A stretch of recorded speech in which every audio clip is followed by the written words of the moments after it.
Hey guys, magluluto tayo ng tapang kabayo. Ayan muna guys, lagyan natin yung tapa. Ayan. Tapos guys, naglagay pala ako dyan ng coke para may kunting tamis siya. Para hindi ako maglalagay ng asukal. Ayan. Bali kalating kilo ng guys, naglagay ako ng mantika para mamaya pag natuyo na yan, siya na yung magpipirito sa ating tapa. Ayan.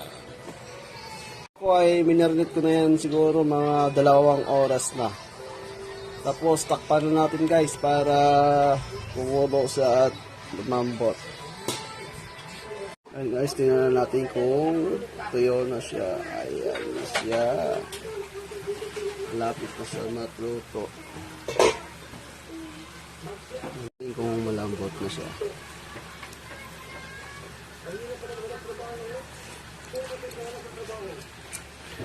Sarap. Oh my God! Wow! Kunti na lang. Maluluto na siya. Ayan guys, luso na. Guys, luto na natin tapang kabayo. Ayan na siya. Nice. Luto na tapang kabayo.